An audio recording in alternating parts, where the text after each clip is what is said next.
السلام علیکم جماعت ہفتم، خوش آمدید۔ جماعت ہفتم کے لیے ہمارا آج کا موضوع ہے رہ گزر، جس کے مصنف ہیں کمانڈر انور۔ کل جو کچھ میں نے دیکھا اس نے مجھے حیران کر دیا۔ سارا واقعہ پرانے زمانے کی کہانیوں اور ڈراموں کی طرح آنکھوں کے سامنے سے گزر گیا۔ پرانے زمانے کی کہانیوں اور ڈراموں کے 3 حصے ہوتے تھے۔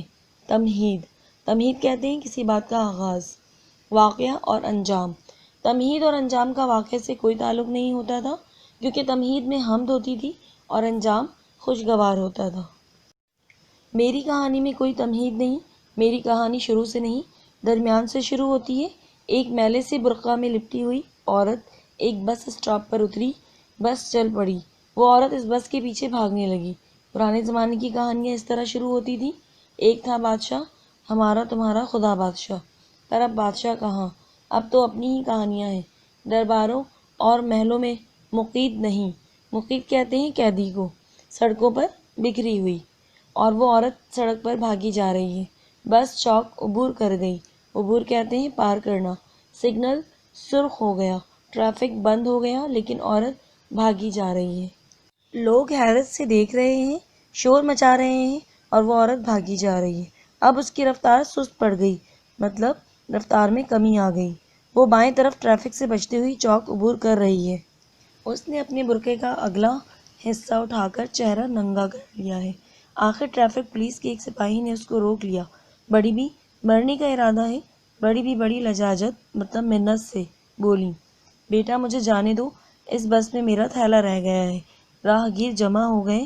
راہگیر کہتے ہیں مسافر کو یا راہ میں چلتے ہوئے، رستے میں چلتے ہوئے لوگوں کو۔ کسی نے کہا، اماں تمہارا خیال ہے تم بھاگ کر اس بس کو پکڑ لو گی؟ اور کیا کروں بیٹے؟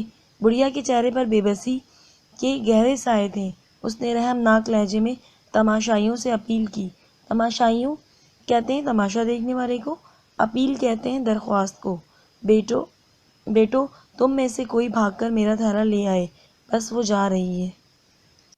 ٹریفک پولیس کے سپاہی نے کہا، بڑی بھی اب صبر کرو، اب کیا ملے گا تمہارا تھیلا؟ کیا تھا تھیلے میں؟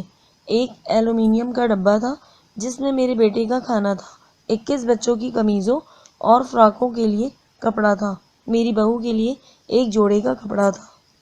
کسی نے حیران ہو کر پوچھا، اماں تمہارے بیٹے کے 21 بچے ہیں؟ نہیں بیٹا، اس بدنصیب کے تو صرف 9 بچے ہیں۔ 13 بچے میرے بڑے بیٹے کے ہیں جو پچھلے سال فوت ہو گیا تھا۔ 5 بچے میری بیٹی کے ہیں جو پاگل ہو گئی ہے اور شوہر نے گھر سے نکال دیا ہے۔ ان میں سے 21 بچے اسکول جاتے ہیں، ان کے کپڑے بن رہے تھے۔ تمہارا بیٹا کیا کام کرتا ہے مائی؟ قسمت کا حال بتاتا ہے۔ وہ ایک آنا لے کر طوطے کو کاغذ کا ایک ٹکڑا لانے کو کہتا ہے جس میں قسمت کا حال لکھا ہوتا ہے۔ تماشائیوں میں سے کسی نے ہنس کر کہا، اماں تمہارے لڑکے نے تمہیں یہ نہیں بتایا کہ آج تمہاری قسمت میں چوری لکھی ہوئی ہے؟ نہیں بیٹا، وہ کسی کو بھی ایسی بات نہیں کہتا۔ تم ہی بتاؤ کہ اگر ایک آنا لے کر وہ کسی کو ایسی بات کہہ دے تو کیا وہ اس کا سر نہ پھاڑ دے گا؟ ٹریفک پولیس کے سپاہی نے کہا، بڑی بھی تمہارا لڑکا بڑا امیر ہے جو اتنے بڑے کنبے کا بوجھ اٹھائے پھرتا ہے۔ کنبے کہتے ہیں خاندان کو۔ اس کے سامنے یہ نقصان کون سی بڑی بات ہے؟ جاؤ آرام کرو۔ نہیں بیٹا، اسے معلوم ہوگا تو وہ اپنا سر پیٹ لے گا۔ وہ بیچارہ امیر کہاں ہے؟ 4 روز ہوئے اس نے اپنا ملیر والا کوارٹر 1500 روپے میں بیچا ہے، بڑی مشکل سے الاٹ ہوا تھا۔ کوارٹر بیچ کر ہم پھر جھونپڑی میں آ بیٹھے ہیں۔ سب قرضہ اتار کر 1500 میں سے تھوڑے سے پیسے بچے تھے، کنبے کے لیے کپڑا خریدا تھا۔ ٹریفک پولیس کے سپاہی نے پوچھا، بڑی بھی تمہارا کتنا نقصان ہوا ہے؟ معلوم نہیں بیٹا، یہی کوئی 25-30 روپے کے کپڑے ہوں گے۔ اس کے بعد جو واقعات پیش آئے ان سے میں حیرت زدہ ہو گیا، مطلب کہ حیران ہو گیا۔ ٹریفک پولیس کے سپاہی نے جس کو اسی دن تنخواہ ملی تھی اپنی جیب میں ہاتھ ڈالا اور 10-10 روپے کے 3 نوٹ نکال کر بڑھیا کو پیش کر دیے۔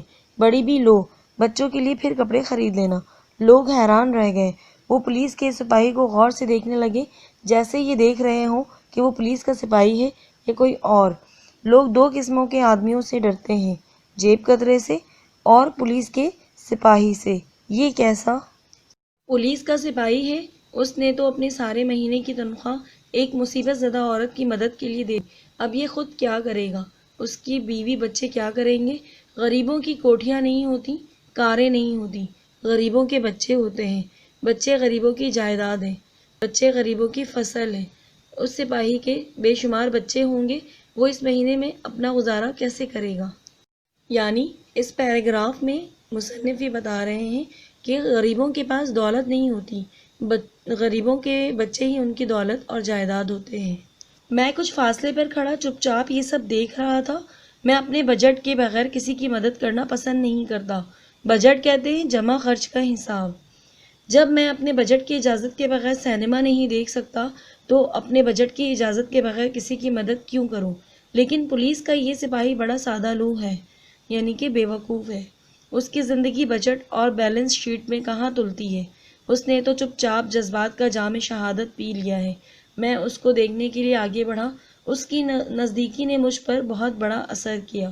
میں نے 10 روپے کے 6 نوٹ نکال کر بڑھیا کے سامنے پیش کرتے ہوئے کہا، بڑی بھی لو، شاید ان روپوں سے باقی کنبے کے کپڑے بھی بن جائیں۔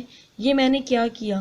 یہ 60 روپے تو مجھے ایک کنجوس ایڈیٹر نے ایک افسانے کے معاوضے میں بڑی مشکل سے دیے تھے اور مجھے ان کی سخت ضرورت تھی۔ ایک تماشائی نے آگے بڑھ کر کہا، اور بڑی بھی یہ 5 روپے میری طرف سے ہیں، کھانے کا ڈبہ خرید لینا اور ہوٹل سے اپنے بیٹے کے لیے کھانا لے جانا۔ ایک میلے کچیلے کپڑوں والے شخص نے اپنی بیڑی کے ڈبیا میں سے 8 آنے نکال کے کہا، اور اماں یہ ملیر کے لیے بس کا کرایہ۔ بڑی بی کے ہاتھوں میں نوٹ تھے اور منہ میں دعائیں۔ یکایک ایک شخص ہجوم میں گھس آیا، یعنی کہ اچانک سے، اور بڑھیا سے مخاطب ہو کر بولا، مائی یہ تھیلا تمہارا ہے؟ بڑی بھی خوشی سے اچھل پڑی، ہاں بیٹا میرا ہی ہے، اگلے اسٹاپ سے بس کنڈکٹر نے بھیجا ہے۔ ہجوم میں خوشی کی لہر دوڑ گئی۔ بڑی بی نے ہجوم سے مخاطب ہو کر کہا، بیٹو اللہ تمہارا بھلا کرے، تم نے میرے ساتھ بڑی ہمدردی دکھائی، یہ پیسے واپس لے لو، اب مجھے ان کی ضرورت نہیں۔ اس نے 10 کے 3 نوٹ ٹریفک پولیس کے سپاہی کی طرف بڑھائے۔ ٹریفک پولیس کے سپاہی نے کہا، بڑی بھی مجھے ان کی ضرورت نہیں۔ بڑی بی نے 5 روپے کا نوٹ اس کی طرف بڑھایا جس نے اسے 5 روپے دیے تھے۔ اس نے کہا، بڑی بھی مجھے ان کی ضرورت نہیں۔ اس نے 8 آنے اس میلے کچیلے شخص کو واپس کرنے کی کوشش کی جس نے بیڑی کے ڈبیا میں سے نکالے تھے۔ اس میلے کچیلے شخص نے کہا، بڑی بھی مجھے ان کی ضرورت نہیں۔ اس نے 10 روپے کے 6 نوٹ میری طرف بڑھائے۔ میں نے کہا، بڑی بھی مجھے ان کی ضرورت نہیں۔ اب ہم اس سبق کے الفاظ معنی مکمل کریں گے۔ الفاظ ہیں تماشائی، تمہید، مقید، عبور، لجاجت، راہگیر، سادہ لوح، بجٹ، کنبے۔ آپ کو یہ الفاظ معنی اپنی کاپی پہ مکمل کرنا ہے۔ دیے گئے سوالات کے جوابات آپ اپنی کاپی پہ نوٹ کریں گے۔ سوال نمبر 1 ہے، عورت بس کے پیچھے کیوں بھاگ رہی تھی؟ سوال نمبر 2 ہے، تھیلے میں کیا کیا سامان تھا؟ سوال نمبر 3 ہے، عورت کا بیٹا کیا کام کرتا تھا؟ سوال نمبر 4 ہے، اس عورت کے ایک بیٹے اور بیٹی کے ساتھ کون سا حادثہ پیش آیا تھا؟ سوال نمبر 5 ہے، ٹریفک پولیس اور باقی راہگیروں نے کس طرح عورت کی مدد کی؟ سوال نمبر 6 ہے، خالی جگہ پر کریں۔ اس عورت کے گھر میں ڈیش بچے تھے۔ نمبر 2، اس عورت کا بیٹا ایک ڈیش لے کر طوطے کو کاغذ کا ٹکڑا لانے کو کہتا ہے۔ نمبر 3 ہے، اس عورت کے بیٹے نے اپنا ملیر والا ڈیش 1500 روپے میں بیچا۔ 4 ہے، ٹریفک کے سپاہی نے اس عورت کو ڈیش روپے دیے۔ 5 ہے، عورت نے اپنے کنبے کے لیے ڈیش خریدا۔ عورت کے تھیلے میں ڈیش کا ڈبہ تھا۔ السلام علیکم بچوں، جیسا کہ آپ کو معلوم ہے کہ آپ کے ششماہی امتحانات آن لائن لیے جائیں گے، یعنی گوگل کلاس روم میں لیے جائیں گے۔ اس لیے میں آج آپ کو اس ویڈیو کے ذریعے پیپر حل کرنے کا طریقہ بتاؤں گی تاکہ آپ کو پیپر حل کرنے میں کوئی دشواری کا سامنا نہ ہو۔ تو آئیے ہم طریقہ جانتے ہیں۔ آپ کو اسکرین پر گوگل کلاس روم کا آئیکن نظر آ رہا ہے، آپ اسے پریس کریں گے۔ پھر آپ کی جو کلاس ہے، یعنی آپ جس کلاس میں پڑھتے ہیں، اس کلاس کے آپشن پر کلک کریں گے۔ آپ کو جس سبجیکٹ کا پیپر سالو کرنا ہے اس سبجیکٹ پر جا کر کلک کرنا ہے۔ پھر آپ انسٹرکشن پر کلک کریں گے۔ دیے گئے لنک کو اوپن کریں گے تو آپ کو آپ کا پیپر نظر آئے گا۔ اس طرح آپ کو پیپر نظر آئے گا۔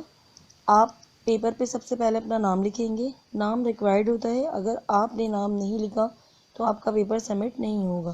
بچوں، پہلے بھی آپ آن لائن ٹیسٹ دے چکے ہیں اور آپ واقف ہیں کہ ایم سی کیوز کس طرح حل کرتے ہیں، لیکن ششماہی امتحان میں ایم سی کیوز کے علاوہ آپ کو سوال کے جواب بھی لکھنے ہوں گے۔ تو اس کے لیے آپ کو سوال نظر آ رہا ہے، سوال پڑھیں، مندرجہ ذیل الفاظ کے معنی لکھیں۔ آپ کو سب سے پہلے اپنی کاپی پہ ان الفاظ کے معنی لکھنے ہیں۔